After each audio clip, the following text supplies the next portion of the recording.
Dear students, today we are going to start organic chemistry. It is one of the branch of chemistry in which we study the compounds of carbon. और जो carbon के compounds हैं उनको categorise किया गया है on the basis of the functional group present in a particular compound.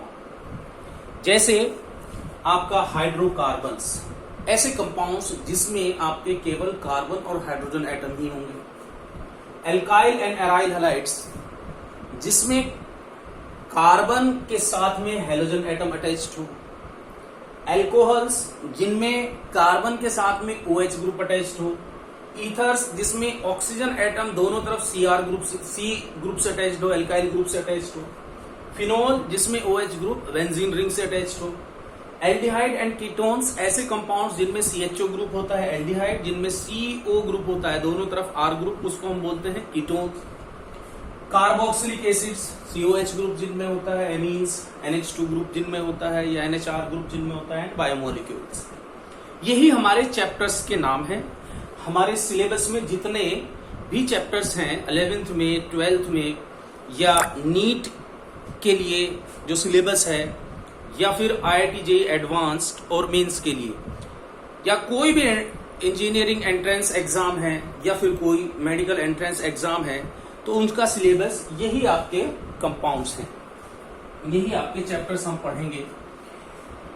लेकिन इन chapters में किसी भी कंपाउंड को जब आप स्टडी कर रहे हो, स्टडी करने का क्या मतलब है? कंपाउंड को स्टडी करने का, कंपाउंड को स्टडी करने का मतलब है कि जो पर्टिकुलर कंपाउंड, जिस पर्टिकुलर कंपाउंड को आप स्टडी कर रहे हो, उसकी फिजिकल प्रॉपर्टी को डिस्कस करना, उसकी फिजिकल प्रॉपर्टी को जो है हम स्टडी करेंगे।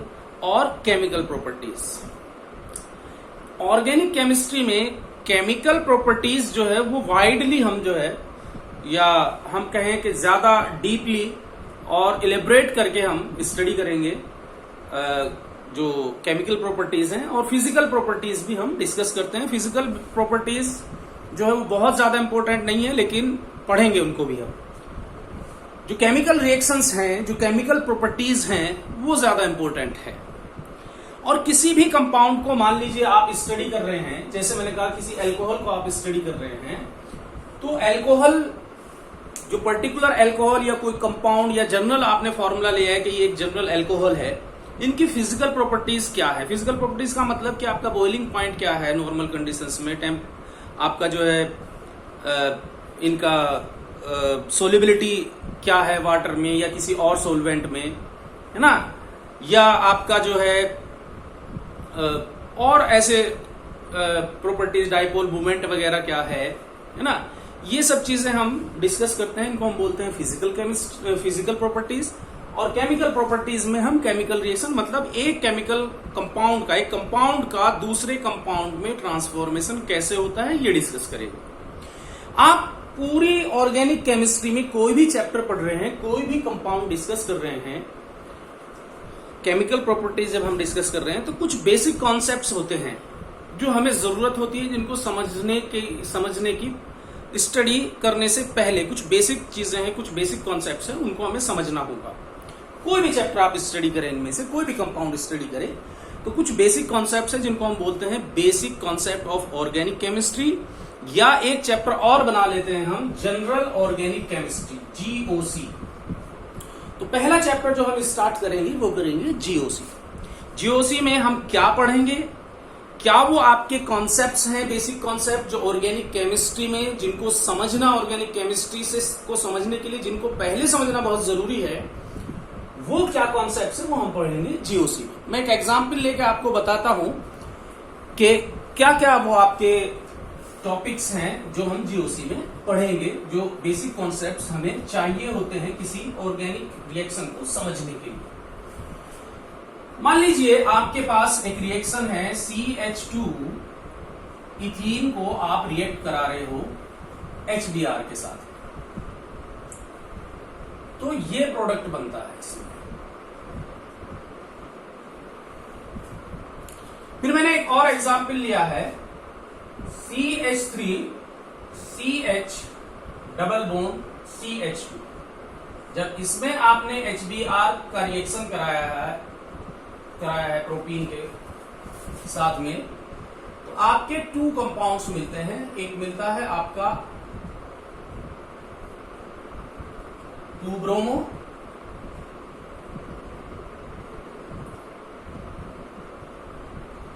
ब्यूटेन और एक मिलता है आपका 2 bromo propane and 1 bromo propane. ये 2 कंपाउंड्स मिलते हैं।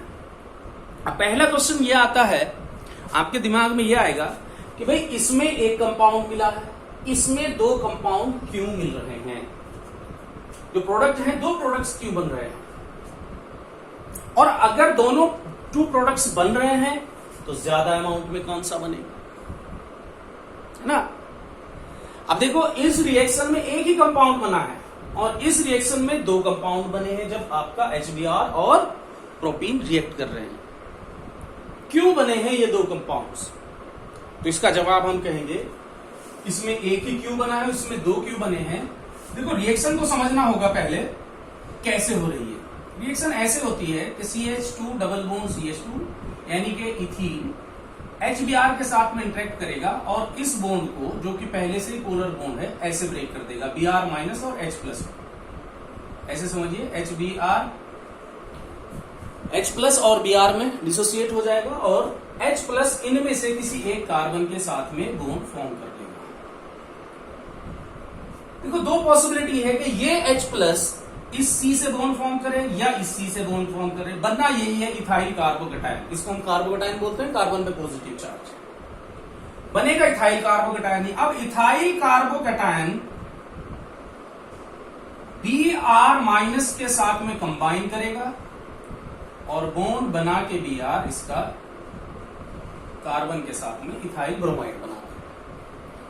सिर्फ एक इंटरमीडिएट बनना है, ये कार्बोकैटायन। मान लीजिए आपने 100 मॉलिक्यूल्स लिए थे, तो ये 100 बन जाएंगे मॉलिक्यूल। ये 100 है और ये 100 थे ही।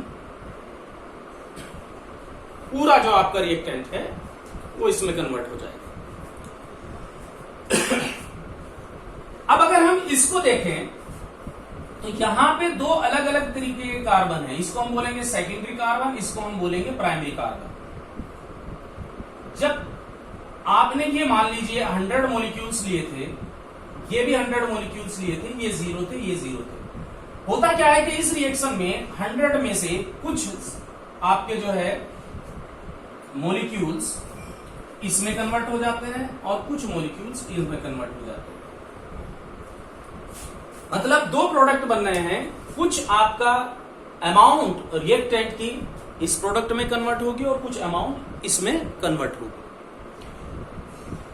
पहला क्वेश्चन ये है कि ये 2 प्रोडक्ट क्यों बने हैं, और अगर दोनों बने हैं तो इक्वल अमाउंट में क्यों नहीं बने, एक ज्यादा क्यों मिल रहा है। तो इसका जवाब हमें मिल जाएगा अगर हम ये लिख ले कि किस तरीके से जो स्टेप्स है रिएक्शन के, वो हम लिख ले कि रिएक्शन किस तरीके से हो रही है। अगर ये हमें पता है तो मैंने लिख लिए स्टेप्स। पहले स्टेप में देखो, H+ इस कार्बन से, प्राइमरी कार्बन से भी बॉन्ड फॉर्म कर सकता है। अगर प्राइमरी कार्बन से बॉन्ड फॉर्म करेगा तो ये कार्बोकैटायन मिलेगा, और सेकेंडरी कार्बन से भी बॉन्ड फॉर्म कर सकता है। अगर इससे किया तो ये कार्बोकैटायन मिलेगा। चूंकि 2 कार्बोकैटायन बन रहे हैं तो कुछ Br-, यहां से जो आपके Br- निकले हैं, ये कुछ Br- जो है इससे रिएक्ट करेंगे और 2 ब्रोमोप्रोपेन बना लेंगे, और कुछ Br- इस कार्बोकैटायन के साथ बॉन्ड बनाएंगे टू फॉर्म 1 ब्रोमोप्रोपेन। तो जवाब आपको मिल गया होगा कि प्रोडक्ट 2 क्यों बन रहे हैं, क्योंकि 2 तरह के इंटरमीडिएट्स, इनको हम इंटरमीडिएट बोलते हैं, 2 तरह के इंटरमीडिएट बन रहे हैं। एक सेकेंडरी कार्बोकैटायन है, एक प्राइमरी कार्बोकैटायन है। हमने कहा कि मान लीजिए सपोज ये आपने 100 मॉलिक्यूल्स लिए थे, 90 इसमें कन्वर्ट हुए। ये 100 मॉलिक्यूल्स में से 90 इसमें कन्वर्ट हो गए और 10 इसमें कन्वर्ट हो गए।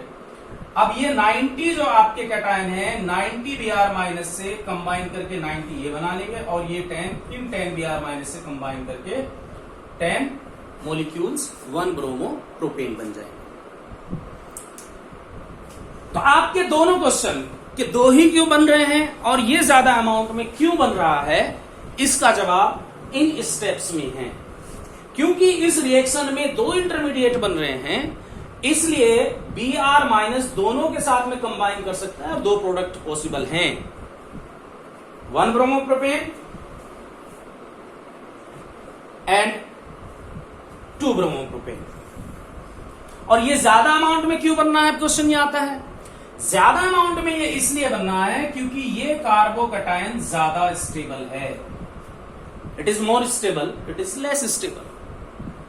तो ये ज्यादा क्यों स्टेबल है, ये ज्यादा स्टेबल है या कम स्टेबल है दूसरे कार्बोकैटायन से, ये हम कैसे पता करेंगे।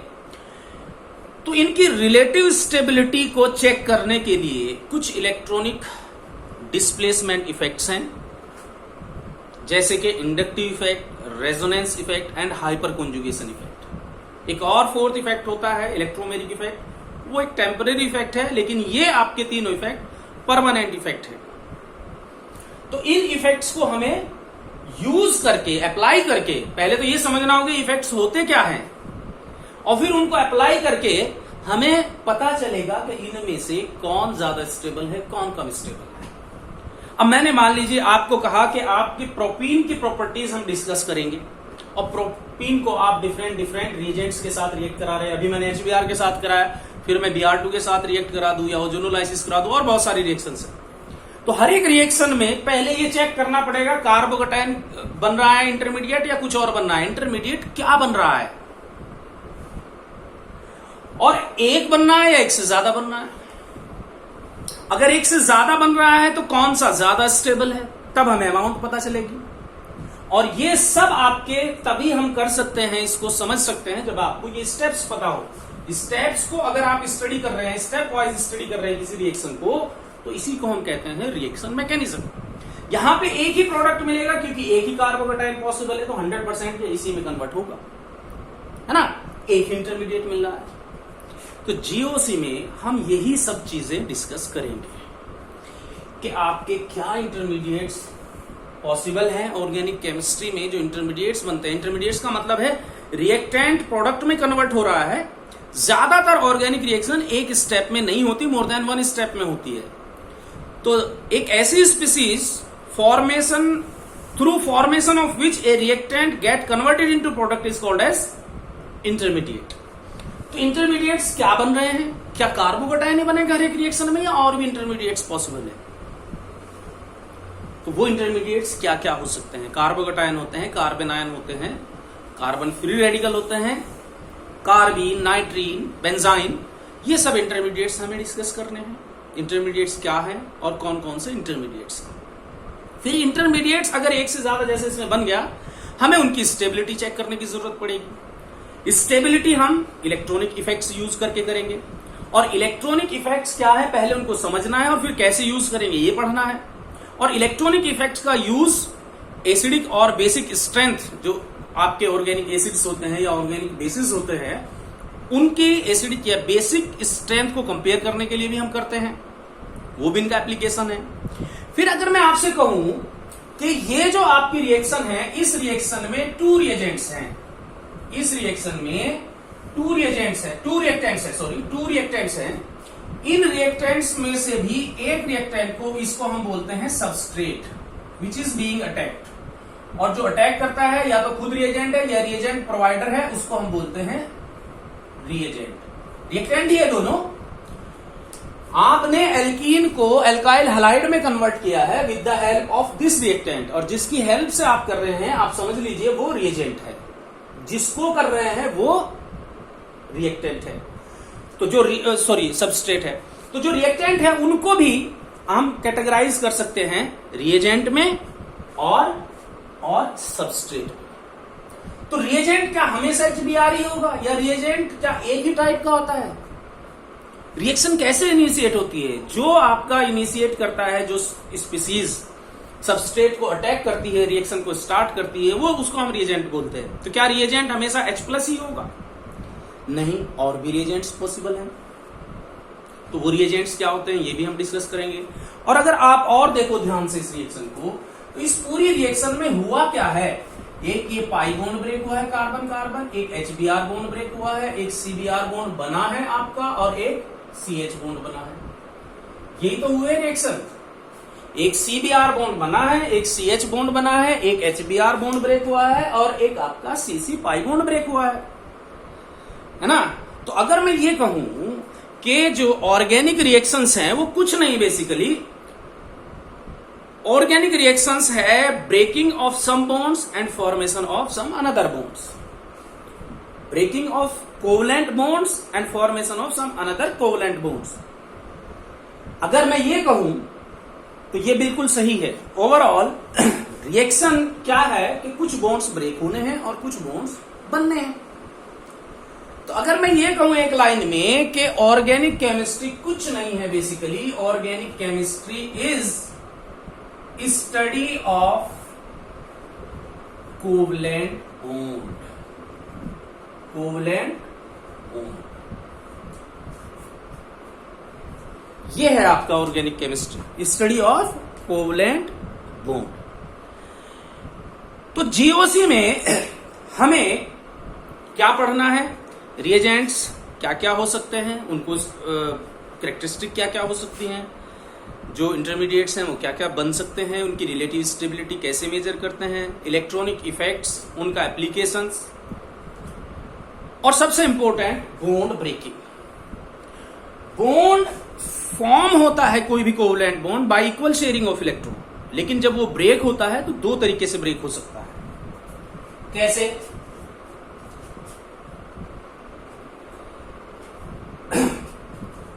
हम स्टार्ट कर रहे हैं, आप हेडिंग लिखिए GOC, general organic chemistry, general organic chemistry. इसमें हम पढ़ेंगे सबसे पहले बॉन्ड ब्रेकिंग या covalent bond breaking. Covalent bond breaking जो है, हमें पता है कि bond formation, covalent bond formation कैसे होता है, by equal sharing of electron. मान लीजिए आपका एक A single bond B, A और B एटम के बीच में एक सिंगल बॉन्ड है, तो इसका यह मतलब है कि शेयरिंग के लिए एक इलेक्ट्रॉन B ने दिया है, एक इलेक्ट्रॉन A ने दिया है, दोनों ने इलेक्ट्रॉन शेयर किया, और इन दोनों इलेक्ट्रॉन, ये दोनों इलेक्ट्रॉन इसके भी आउटर मोस्ट सेल में है B के, और A के भी आउटर मोस्ट सेल में है, दोनों का काम चल रहा है इससे। अब जब ये ब्रेक होगा तो जरूरी नहीं है जो इलेक्ट्रॉन A ने दिया है वो A के पास जाए और जो B ने दिया है वो B के पास जाए, ऐसा जरूरी नहीं है। ऐसा भी हो सकता है, but it is not necessary कि ये बॉन्ड इस तरीके से ब्रेक हो कि each departed atom get its own electron. ऐसा भी हो सकता है कि इलेक्ट्रॉन आपका जो है A के पास चला जाए और एक B के साथ, और ये ऐसे भी ब्रेक हो सकता है कि दोनों इलेक्ट्रॉन किसी एक एटम के साथ में चले जाए। किसके साथ में जाएंगे ये डिपेंड करेगा इलेक्ट्रोनेगेटिविटी किसकी ज्यादा है, जिसकी ज्यादा इलेक्ट्रोनेगेटिव वो हमेशा उसके साथ में जाएगा इलेक्ट्रॉन। तो अगर ऐसे बॉन्ड ब्रेक हो रहा है तो इसको हम कहते हैं होमोलिटिक बॉन्ड ब्रेकिंग, और अगर ऐसे हो रहा है तो इसको हम कहते हैं हेट्रोलिटिक बॉन्ड ब्रेकिंग।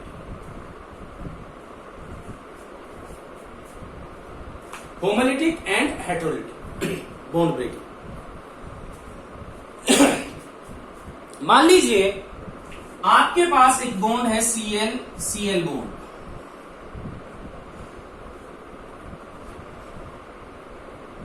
और एक आपका HBr बॉन्ड।